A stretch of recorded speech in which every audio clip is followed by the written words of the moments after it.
Welcome, everybody. Welcome to our Monday Night Live. Jamie and I are back again, and we are so excited for this live tonight. We are here a little bit early, so those of you who get out of work later, you might have to catch the replay.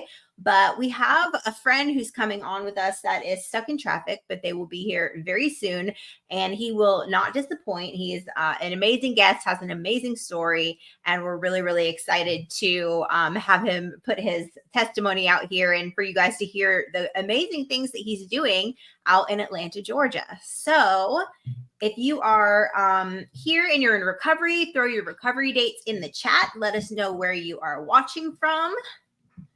Yes. And wherever, oh, you said that. My bad. It's Monday. Okay. Give me some slack here. Are you guys loving this fall weather? Do you have fall weather? We have Florida fall weather, if that's what you want to call it. It was 66 degrees today, so I'm loving that. Nice. Yeah, it has been like so nice here. I mean, you have to put the seat warmer and like the heat on in the morning, right? And then like the afternoon, you're like, okay, air conditioning. Yeah, I did the seat warmer this morning too.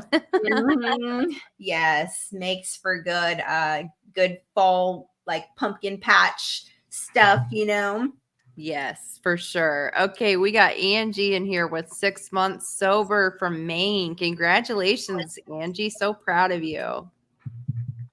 Awesome. And Lucille is here. What's up, Lucille? All right, we got Aliana. I love that name. Oh, yeah, that's pretty. Yeah. I love fall. Yes, we love fall too. Yes. And then Mike with 9.5 years sober from North Carolina. Congratulations. All right. She goes by Allie. Okay. Okay. All right. Well, I really like the name too. My middle name is Lee, but it's spelled Leigh. And so I might be a little bit partial to your name. 11 years from CIT. What's that mean? From Hot Springs, Arkansas. Arkansas. What's the weather like in Arkansas? I bet they have a pretty fall out there, huh? Yeah, it would be cool to be somewhere where the seasons change, where you have like different color leaves and stuff. Do they have that where you're at in Georgia? Oh, yeah. Oh, yeah. They're already on the ground. Counselor in training. Well, congratulations, Nikki. I know that's a lot of work, being a counselor in training. You got to do so many hours and all these things and tests, and it's a lot of work. Yes, definitely. That's amazing that you're doing that, though. I love that. Casey's got 10 years from Kentucky. That's awesome. Yeah, that is awesome because I heard the drug problem in Kentucky is no joke. Oh, really? Yeah, I heard they have a huge meth like everywhere in Kentucky. Well, there's probably, I don't know, just my perspective is like out there in those places where there's not much around, there's like nothing else to do, right? And there's so much land that you could just make it yourself. And so it becomes like a big epidemic.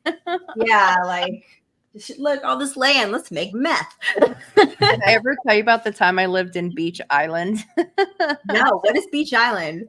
Well, I thought that there was going to be beaches or islands somewhere, and there was not either one of those. It was literally just like a little spot in South Carolina with no beach, no island, and a bunch of meth. Wow. Yeah, that's really deceiving. Like, I think that name is like very deceitful. It was, yes. Happy birthday, Lucille. Oh, happy birthday. And yes, we will pray about for your license. Yes, almost done with school. That's awesome. So awesome. We were talking earlier because she had commented on your post that you wrote, and just about how she kind of came on while we were coming on, and yes. I mean, just all the accomplishments she's had like since like we've met is just amazing. All the things that she's done. Yep, certified alcohol substance abuse counselor. That is awesome. Yes. And she got really involved in like ministry and trainings and things like Mhm. that. So that is awesome. Oh, I love that. She said that's from you two inspired me. I love that so much, Lucille. We're so proud of you and we just love you. Thank you so much for like always showing up and always being supportive. And I just love that. Thank you. Mm-hmm. Yes. And Robert Tolbert says meth took over Carrollton, Georgia. Yeah. Where is Carrollton? Robert, where is Carrollton? I'm in Athens, so I feel like that's like kind of like an hour away or something. Congratulations, Damien, on 8 months. That is absolutely amazing. We got Martin in the house. Martin is from Ireland, and I talk to Martin sometimes. They seem to always be doing cool stuff in Ireland. I think recovery is really cool in Ireland. Yes. I would love to go out there and visit because I think Ireland, just like the actual landscape, is like beautiful. I'm trying to get it. I'm closing. Trying to get. Richie's having some technical difficulties here, so I'm trying to help him out. Okay. So this weekend with my work, I did something called NAMI Walks. So, I work for NAMI, right, which is the National Alliance of Mental Illness. And this weekend, I was the keynote speaker at our walk. And it was so, so cool. Like I had this whole full circle moment. I know you've heard me tell my story like a million times, right? And so you've heard me talk about how I was in jail and there was this woman in the jail and she helped me get into treatment instead of me going to prison. And so she was there at the walk and she's never got to hear me tell my story before. So she never really knew the impact that she had on my life. And so it was just so cool to like have that whole full circle moment. Right. And not only that, like it gives me so much hope, not just like for what she did for me, but how I can do that for somebody else, and that maybe one day it will come all the way full circle like that too. It was really cool. Yeah, I love moments like that. It's like, so, I mean, when you hear stuff like that, it's just like so honoring, like, man, me going into the jails really did make a difference. And I know like you going in there makes such a difference. I mean, think about how much people just look forward to that. Like, definitely. I mean, they literally have nothing else. I mean, in most jails, like a lot of jails don't have recovery programs, but in the jail I was in, because that's the one that I was in another one that didn't have any kind of recovery at all. Like it was literally just you sat in jail all day. But there's nothing to do in jail, right? So when a meeting comes in, you're excited about it. You got something to do. You got a date that night, Right. Oh, here we go. We got Richie in the house. What's up, y'all? What's up? How you doing? Some things don't change. I'm good. I'm here. Awesome. We're so glad you made it. Thank you. Nice to be here. Nice to meet you. Nice to meet you, Richie. I'm Sonia. Sonia. Yes, awesome. Thank you so much for coming tonight. For sure. Oh, I should give myself a cool background. That's all right.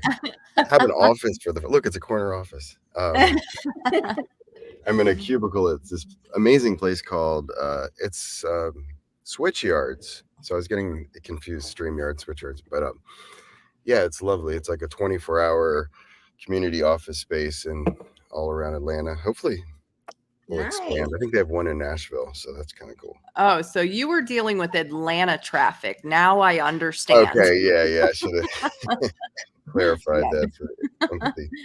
Yeah, I just recently went through Atlanta, actually, when I seen Jamie about 3 months ago, and Atlanta traffic is no freaking joke. Right? I literally will go where I need to be in the morning the night before just to not do it. So I'm always surprised when I hit it because I've done a good job at like blocking it out, being in denial. Where are you based out of, Sonia? Florida. I'm in sunny Sarasota, Florida, and it is beautiful out here today. I was just telling Jamie it's like 66 degrees out today. It feels so good. That's what's up. I used to be in the circus. I just had to mention that because you said Sarasota. Yes, that's so cool. And so I was just telling her about our walk, and we had the circus at our walk. So was it? Which circus were you in? Were you in the Taylor Circus or the Ringling Brothers? Florida-based circus, but it wasn't Ringling. It was the. It was like the store brand version. if you like Ringling Brothers, you'll tolerate Roberts Brothers. It was kind of a ripoff, but no, I mean, I guess everything's a ripoff of Ringling at the end of the day because they were the big one. But it was cool. Yeah. Coming to a Walmart parking lot near you. Yes. So everybody, we are here to kind of spotlight Richie so you guys can get to know him and learn about like what he's doing. So Richie is a recovery comedian. So how about all the different pathways of recovery? And his is comedy, one night at a time. Oh, I love that.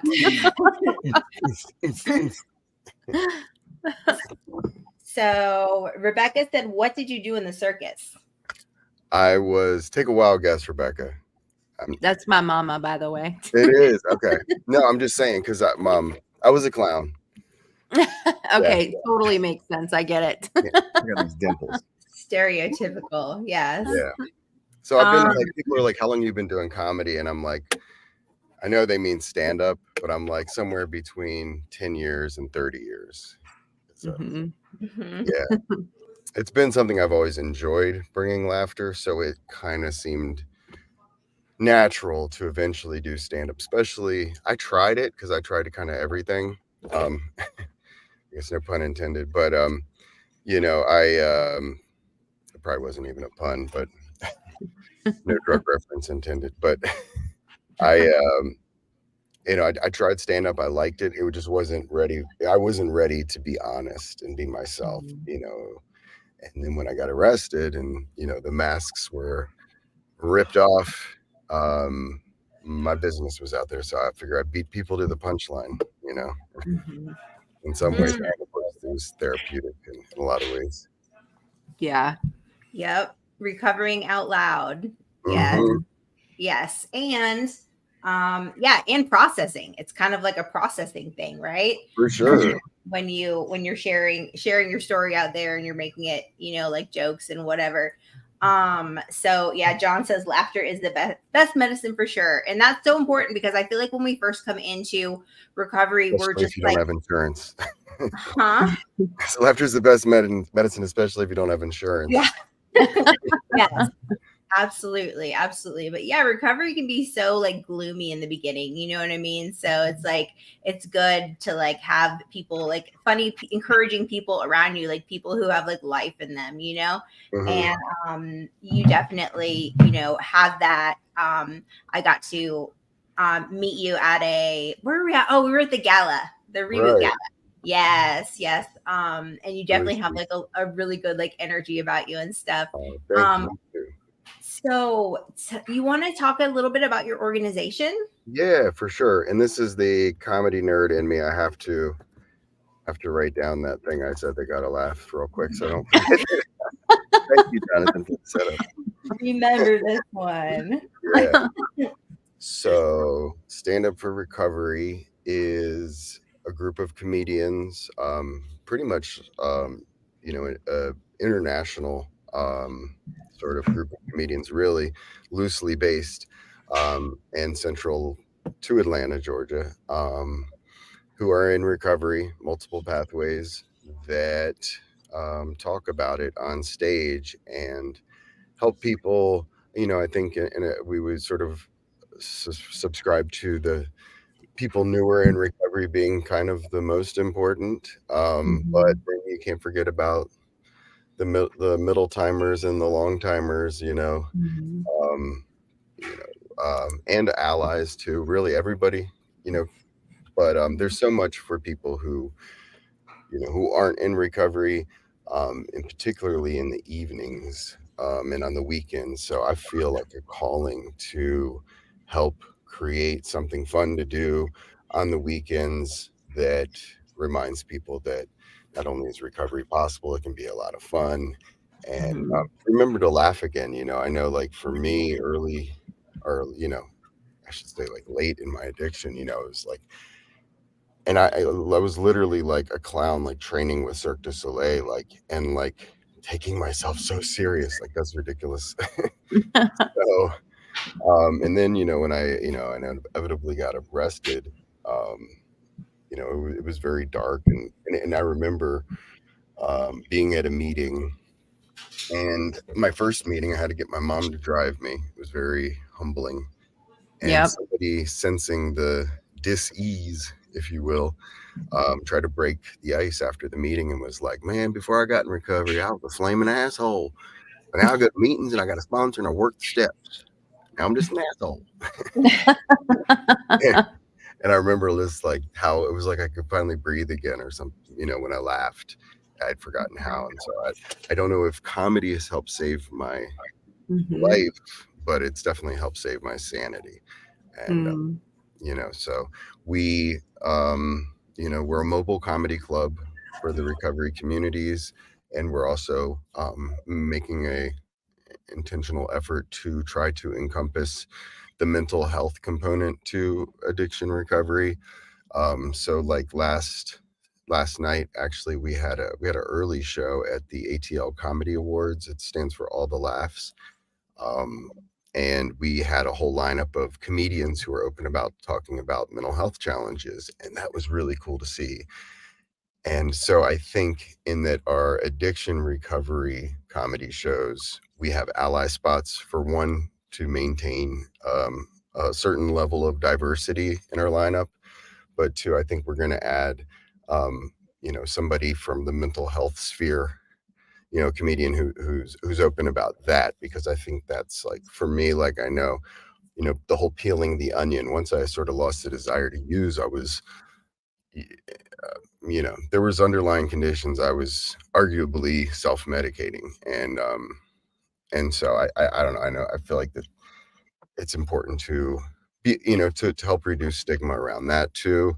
You know, I believe like if we can laugh about things, we can talk about things, and you know, pain shared is pain lessened. All these bumper stickers I've learned that are so true, I think.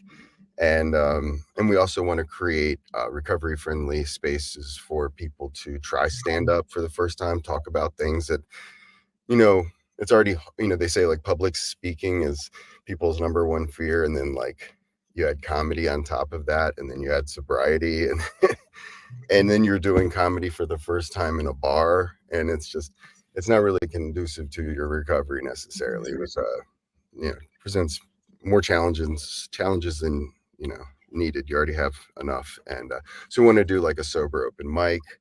We want to kind of get that next crop of comedians in recovery, you know, give them that outlet. And um yeah, so we also have an initiative to try to get Narcan into, or else it's just going to be affirmative. There's it's not like we're going to get Narcan into every Walmart in America, but we want to get one into every comedy club in America, and certainly Georgia. So that's something we're doing. And we're working towards becoming a RCO, Recovery Community Organization, going legit. And yeah, so I'm not sure what that looks like, but that's, I feel like, what I'm being called to do.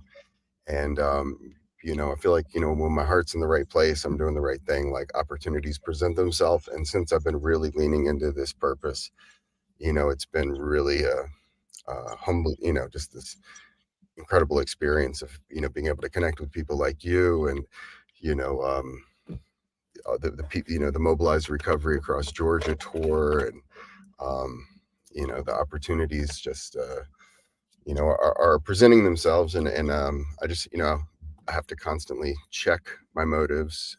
Being in something in like entertainment is very self-centered, potentially, and so I have to constantly, you know, really try to keep that balance, and boundaries too, because you know, people are like, yeah, come do this for free and this for free, and it's like we're not in a position to do that all the time. Like, and I don't want to burn out my crew of comedians. Like some comedians, you know, there could be considered a dime a dozen, but I feel like the crew that we're cultivating is really special to me, and I think to the community at large. And I think, you know, even anybody can benefit from watching one of our shows. It's really cool to people that come up and just open up about something in their life, someone they know, you know, what they're going through, or you know, we did this festival and there was all these actors and animators and stuff, and someone's coming up to me, this actress, and she's like, I have 6 years sober, you know, and it's like, I don't know if she's been open about that, but she's like, I really want to like connect and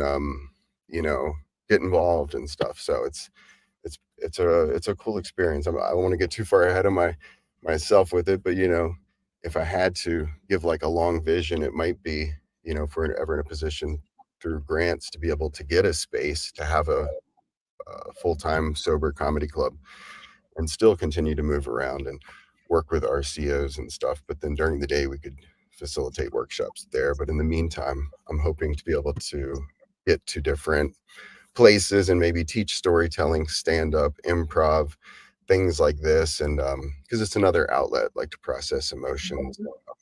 And you said the word process, and yeah, it's cool. And I think for me it started with, people say like never forget your bottom, right?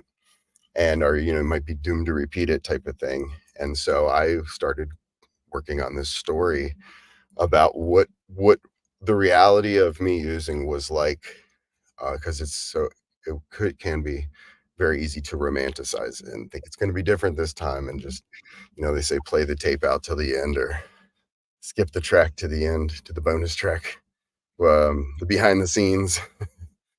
So that's been helpful for me, and to be able to I guess laughing can be sort of humbling. And I had a teacher from Italy once, and he talked about being grounded, and how that like really means like being connected to the earth. I guess that's kind of obvious, but I think to humble means to be like connected to the earth. And so yeah, that's a little bit about what we're doing in a nutshell. Yeah, that's awesome. And definitely like the stigma part, I mean, that's just amazing. Like you're so stomping out stigma in just like such a natural way, like opening up those conversations for people to be able to talk about mental health and addiction. And I mean, I think that that's incredible. And I can so see you with like a badass club. Yes, I believe in it. I'm trying to think of names. I was thinking almost maybe we call it like home club. Some people are always like home group. Yeah. Home club. I like that. I'm going to talk about like, what's your home club? It's the spot you work out in, but I don't think there's been a club called home club, but it's kind of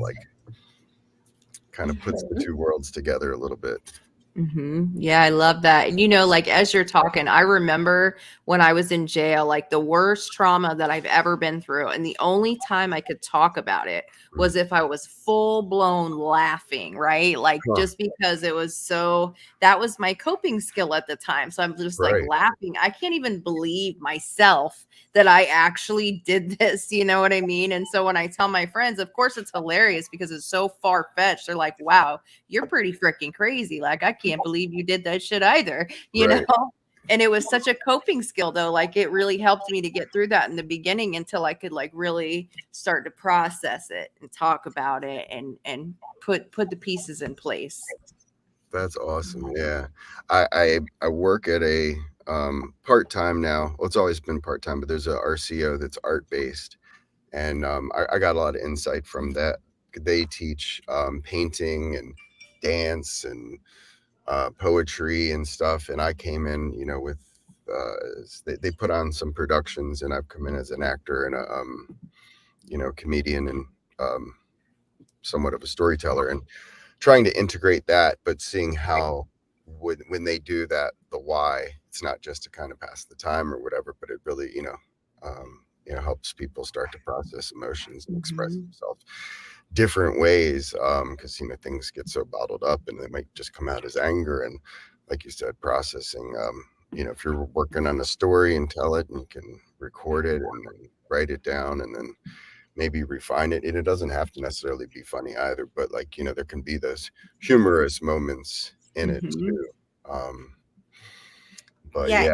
Like what you were talking about, like doing workshops and stuff, it made me think of like kind of like a spin on like the Respect Institute or something, For sure. Yeah, I'm a graduate of Respect Institute. Absolutely. And they were so cool. Shout out to, I believe that's the Mental Health Consumer Network. Puts that on, the Georgia Mental Health Consumer Network. Yeah. And they were very supportive of everybody's individual story. And I wound up talking about like how humor's played a big part in my recovery, and they were like, cool, do it, let's see it. And and I kind of wanted to sort of like punctuate that story, almost to like put in as much comedy as possible, which they were like, let's see what it looks like. And I think having that freedom to do that kind of made me dig even deeper and just kind of like tell the story between the jokes too. You know, some of the more vulnerable things that maybe I haven't found a punchline to yet. And so that's kind of what I went with.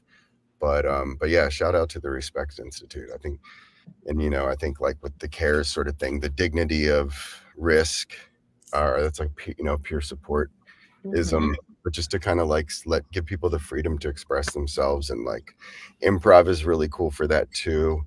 You know, this yes and principle, a lot of people have been told no their whole life, or even just in their head. You know, I know like I've struggled with this chronic negative thinking, and I don't know all the clinical terms for it, but I know that like that can really be like debilitating. So to be in improv, you're taught to just, you know, someone presents something and you just say yes and build on it, and that feeling of being validated, and you know, it's a pretty cool thing. And it's nice that it's sort of a, you know, this is all kind of will be an experiment, but I think if, you know, nothing else, that it's, you know, could teach people some fun tools and just a reminder, you know, not to, when life gets lifey, you know, I mean, I don't know, like I just found out that my family dog is very suddenly ill, and like that just kind of really hit me this morning. And I'm like taking a shower, and I'm like, you know, I hadn't even really kind of began to process it too much, and I'm like feeling sad, and like, of course, and like, and part of me is like, that would be kind of fucked up if I felt happy right now. You know what I mean? Like I should feel this way right now. And so they do say that comedy is tragedy plus time. So there's that element, but you know, I'm grateful that I have the ability to feel, because you know, if I'm blocking just the bad, you know, then I also wind up numbing myself to a lot of good. So I don't know what that's apropos of, but you know, that just, I think as people process stuff, doesn't have to be like, there's a real, you know, it's kind of like comedy in New York and LA. It's just, they expect like a laugh every 5 seconds, you know, and I think this would be like, I think you can get a lot more interesting places if you allow yourself to just kind of like feel and connect. And so it was, the show last night was, I just really kind of still just kind of buzzing off that, because you know, it was the first time I saw like just strictly like a mental health thing. And of course there was people with addiction, and I'm glad they talked about that too, and I was hosting it, so I of course, you know, had that going, and tied that into, you know, mental health stuff, like I'm about trying to meditate and early recovery and all the you know, the negative self-talk. You know, when you have this intention to like think good thoughts, it's like all the bad thoughts are like, all right, that's our cue. Like, so Yeah. but yeah, it's hopefully, you know, well, and I think we also did something interesting too, that was like an audience talk back. So after the show, we didn't have time with the Saturday show, which was just addiction recovery. But we, you know, the comics that wanted to get on stage, there was a moderator, and people asked questions, and I think you can learn so much just, you know, how to have that, I guess, the community buy-in, I think they call it in nonprofit speak. And so hopefully we will continue to be able to do that, and grow with the community and serve them, you know, as best we can while staying in our lane. But do you have anything big coming up? I wish I had a date to drop, but we do have some big things coming up. We have an invite from the Atlanta Comedy Theater, where we did the second annual Stand Up for Recovery Comedy Fest last Recovery Month last month in September 17th. They have a new club. They opened at the Atlanta Underground, which is kind of a historic place. I think it got shut down for a while, but it's open. It's sort of been revitalized. But it's a big downtown hub. Lots of venues and shops and food and stuff. It's pretty cool. And there's public transportation that goes right there. They said, you know, we love what you're doing. We like, you know, the turnout. We'd like to offer you either a monthly show at our new location, something similar, and or at our Norcross location. And I'm a little nervous about oversaturating things and over promising, under delivering, you know, because we really want to build organically and get this network of nationally touring stand-up comedians. I'm trying not to I had to. you know, we want to grow organically and build this national network of comedians in recovery. And I guess I want people to think like, oh, it's just gonna be the same comics every time, but we do have a pretty good network just in Georgia. And I'm reaching out, you know, I know some people in, like a dude in Chattanooga, who's, you know, produces a festival that's you know, that's in recovery. And you know, you're in Florida, like the recovery capital of the world. Like we'd love to come to Florida. And I know that there's comics in recovery in Florida. My hero, Mike DiStefano, is from, I think he's from I've Brooklyn, met him. in Florida. Really? Yes, because I was actually like, when Jamie was talking about bringing you on, I went to a recovery comedy show and he was the speaker there 2 years in a row. He's hilarious. So that was a while ago. Yeah. Mm-hmm. Yeah. That's amazing. Yeah. He was, yeah, he really opened my mind to what's possible. Like really that, you know, it's kind of special. Like our people, like it's hard to offend us. So it's a lot of freedom there on stage, you know. And but so long story long, we are I'm not saying that long ago, but yeah, he's since passed. And we want to do a sticker that says like fill in the blank, you know, has a posse, like the Andre the Giant stickers, but then put like Mike DiStefano's face and a lot of comedians who have passed either clean or not, like Belushi, and you know, not even just stand-ups, but just, you know, put our little logo on there, like the fist, and you know, start slapping them around the city. So but yeah, so we're looking at either a monthly midnight show on a Friday or a monthly brunch show like on a Saturday or Sunday probably. And that would be like doors at 1, show at 2 kind of thing. And they would be like, you know, sober comedy shows. So I don't know if there's a way to do a poll on here or afterwards, but I'd love to see if people would be more inclined to go to one or the other. And if there's people that, and if maybe an option to put both, because I'm just trying to see what that would look like on a schedule. If there are 2 different audiences, you know, one that would just be into like going, probably younger people, more like, let's find something to do at midnight on a Friday versus, you know, I'm like 9 o'clock at the latest, bro. So yeah, you know, and it's nice to have something during the day. And you know, I think Atlanta has a love affair with brunch. So but yeah, so that's going to be coming up. There is I don't even know the name yet to plug it, but there's a comedy festival yet another comedy festival that the Atlanta Comedy Theater is basically producing. I don't know if it's called like the Urban Comedy Festival or what have you, but one of the owners reached out and wants Stand Up for Recovery to be a part of that.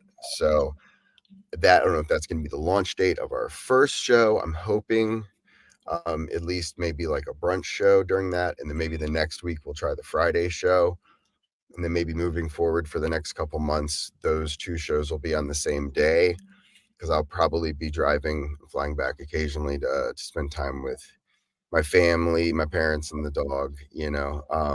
So I would encourage people to join our mailing list at Stand Up #4 Recovery. Just like below my name there, standupforrecovery.com. There's a mailing list. I could probably throw a link in the chit chat. And where else can people find you at? Oh yeah. So, and there's a link tree on Instagram. So we're Stand Up for Recovery on every platform except YouTube is Stand Up for Recovery Comedy. Okay. So yeah, that's our website has and we're trying to add resources, and if there's comedians that hear about this that want to get involved, like next year's Stanford Recovery Comedy Fest in September, may look more like a traditional festival, and that people can apply for it and come in and try to maybe have like 3 shows over a weekend, and so I'm following you now. I don't think you can. nice. Thank you. Wait. Yeah. Yes. Yes. I'm going to share our mailing list. So it's under contact mailing list. And I think I probably need to update it to put like what region you're in. So if you're in Athens, I won't send you an email blast necessarily for something in Atlanta and vice versa. But yeah, I'm going to throw that in the chat real quick. It is in a join mailing list. But yeah, so that we're excited about that, and we'd love to come to Athens. Trying to think what else we might have peeking up. I think what may be next is working with The Door, which is an RCO, a recovery community organization in Atlanta, because they actually reached out to us and said, hey, we'd love to do, help you host a sober open mic. So fingers crossed. The guy I met was really cool and interested, and I want to say that's in Decatur. So we want at least like something like once a month for comics to kind of work on new material. And I'm just really proud of everyone that's participated in the shows and like really just kind of stepped up to the plate.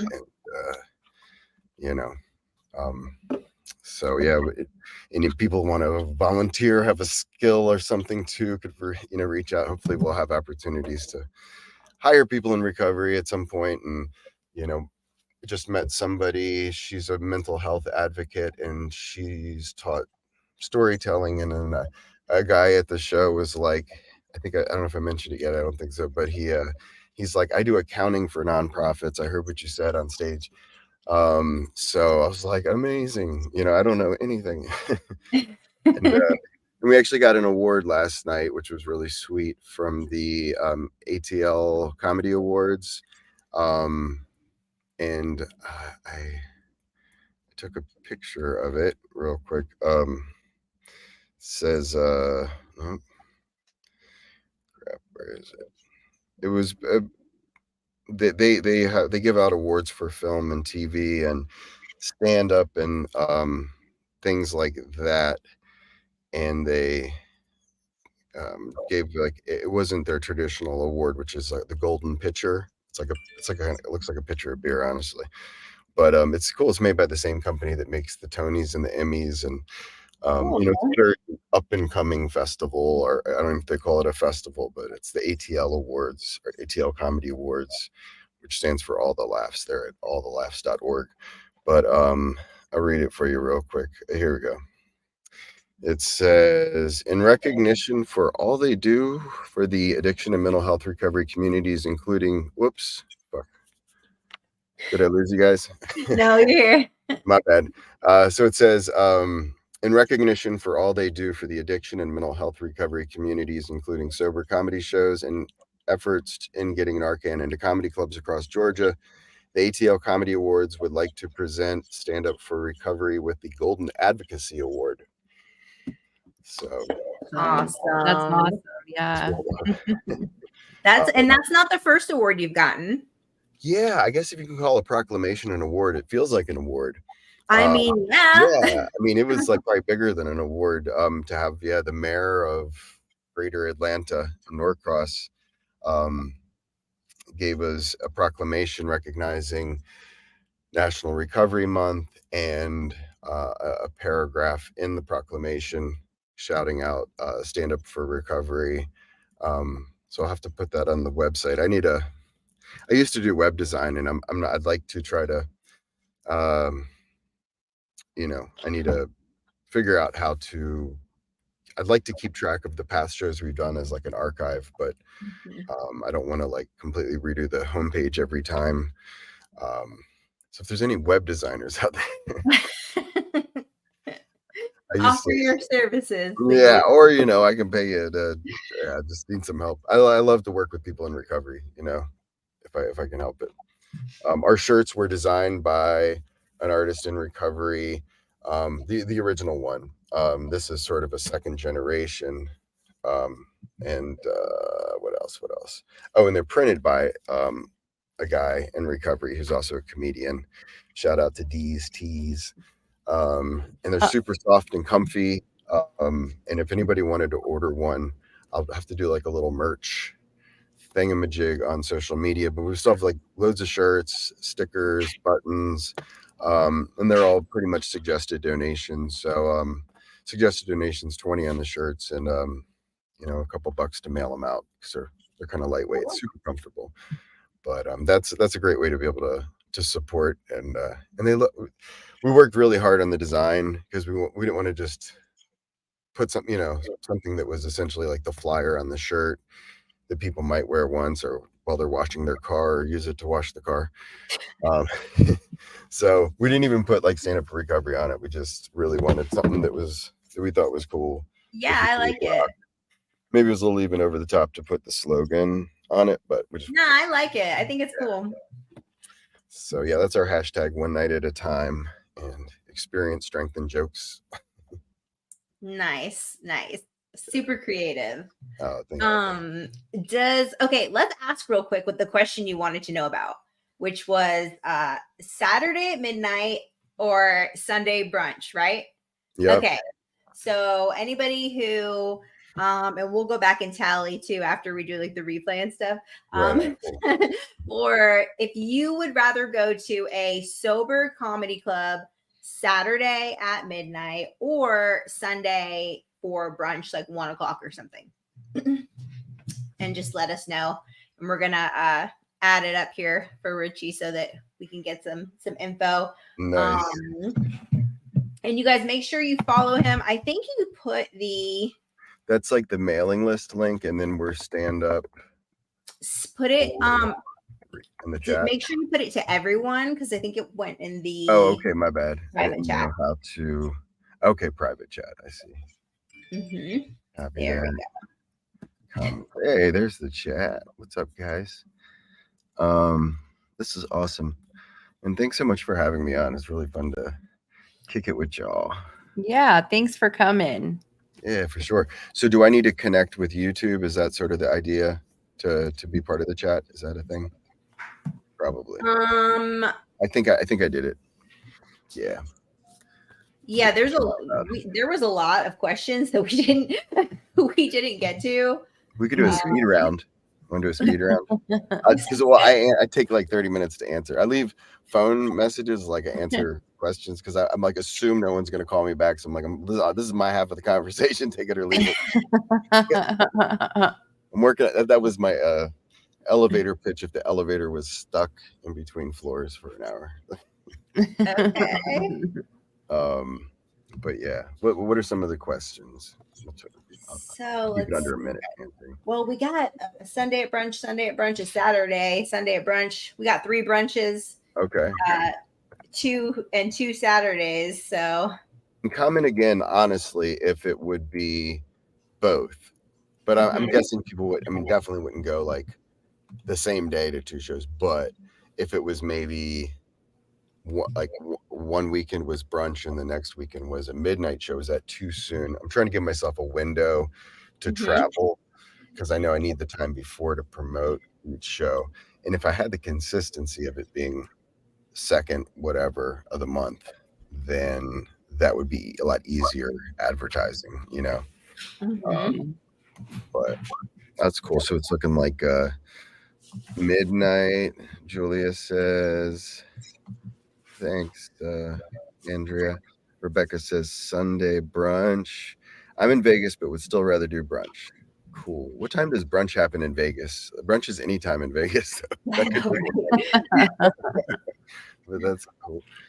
Saturday. So Saturday was the what was that? That was the night show. Sunday brunch. Lurker, not in recovery, but alas, Richie, I think there's a headshot of you getting this information to Joe Rogan and his team. This sounds like spam. I don't know. I probably look like somebody. I don't know. You never know. Really. Okay, here's a Oh, question. that was an idea. Sorry. Amanda, see, I got off everything and went on Suboxone, but now I want off it too. I feel like I can't function without it though, so I don't know what to do. What is she talking about? Amanda Robinette, do you see it? Sonia, is at 5:46 p.m. I got off everything and went on Suboxone, but now I want off of it too. I feel like I can't function without it though, so I don't know what to do. I would say consult your doctor, because only a doctor is going to be able to give you the correct. You never just want to come off of Suboxone. That's a very bad idea. It's a very dangerous thing to do, to just like come off of it. Wait, So she's saying she's not off of it. She's saying she got off everything and went on Suboxone, but now I want off of it. Yeah. I feel like I can't function without it. Safely taper with a doctor. Yeah. And I mean, don't be in a rush. You know what I'm saying? Like, I know people have such a like stigma, like, oh, I'm in recovery, but I'm on Suboxone, like, but I go to work every day, but I take care of my family, but I have a car, but I have a house. You know what I'm saying? Like, there's not, what I mean? Like, less on the but, you know what I mean? Like, you're still in recovery. Meds do not disqualify you from being in recovery at all. So everybody has their own path, right? Yep. And there's great, if you Google, I don't know where you're based out of, but I know there's MAT meetings, medical assisted treatment, in Atlanta. One of my coworkers helps facilitate some, but I want to say like, and anybody can join them virtually. But if you search like MAT meetings, that may be helpful and something that people. Mara, Mara. Thank you. Yeah. And there's other. Yeah, there's so many meetings out there. I just heard about one called Leaf. I've seen that to some people, like, comics. Some comics are, if I'm doing an NA convention or, AA convention or whatever, like I'm going to, I personally, and I've seen comedy shows done every way possible. But I will bring comedians that are in that pathway. But if I'm doing something National Recovery Month, I support, the cares in me, the peer in me, the person in me, like, I feel, I think it's important to support people where they're at. And there's a great book called, what is it called? What's Right With You? And they kind of say, like, essentially no pathway has ever been proven to be any better than any other. It's really about what you connect with, and hopefully like a mentor or sponsor that you connect with, and because that's going to allow you to lean more into it and, kind of just believe in yourself. And I like the Bruce Lee method. Like I'll take something from Dharma Recovery and, I go to different fellowships. I won't say what fellowship, but, I think they're all valid. And I had a friend who was a moderator in the rooms, and she said, like, if there's a storm at sea, any port will do. So That's true. I love that. That's so good. That's really, really good. Awesome. Well, I think we are coming to the end of our time here. So we have all your contact stuff. Richie, we need to hook up. We need to hook up some weekend. Yeah, for sure. Everybody go follow Stand Up for Recovery. Get your mailing list. On Facebook there, Instagram, TikTok, and I will start doing more. This past month and past 4 months has been a little bananas, but I love going live. Like, it's fun. I'm so and if you want a t-shirt, you can email me here. It says these comments have failed to post to Jamie to all. I don't know why. Oh. But anyway, standupforrecovery@gmail.com. And let us know if we can come bring our show to your area. Love to travel. Might be going up to Richmond in a couple months. A guy you may know of, I can't think of his name, but he brought me into Chesterfield Jail to speak to their HARP program before, and I brought a comedy show. Ryan Riggs. Yeah, shout out to Ryan Riggs. Yeah, we got to get Ryan on here one day. He's awesome. He got Jelly Roll to come into that jail too recently. No way. Yeah. Yeah. That was so clutch. who, Yeah. by the way, I'm going to see this weekend. So I'm super Really excited. nice. Yeah. That's so cool. Jealous. I'm trying to get Sonia to come up here. I told her we need to do like a little recovery tour. I would fly to Sarasota and then we'll in the car and we'll just stop at like all the little organizations there. Yeah. And then in Georgia, I told her we got like 50 something of them here, right? Yeah. So Exactly. Yeah. Lots It of would be fun. fun to tag along for part of that, or maybe like incorporate Yeah. me in the show down there. But yeah, I mean, a lot of these things I've been producing, I want to try to bring as many people into this, into it as possible, and build relationships, give them platforms to just be like, yo, you can like do your material about this stuff and people are going to get it. And 'cause sometimes you have to just really just whitewash a lot of material in a for normies in a club, and their business is selling booze and blah blah blah. So there's a huge audience out there, and they really appreciate it, and it's so nice to feel like that kind of connection on stage as a comedian, to be able to connection. I mean, yeah, laughter is a great form of connection. So yeah, thank you so much. Awesome. Thank you. It's so nice to meet you. You too, Sonia. Okay. Sonia or Sonia? I'm sorry. Sonia. Okay. Have a good night, everybody. Thanks so much, y'all. Okay. See you Bye-bye. soon.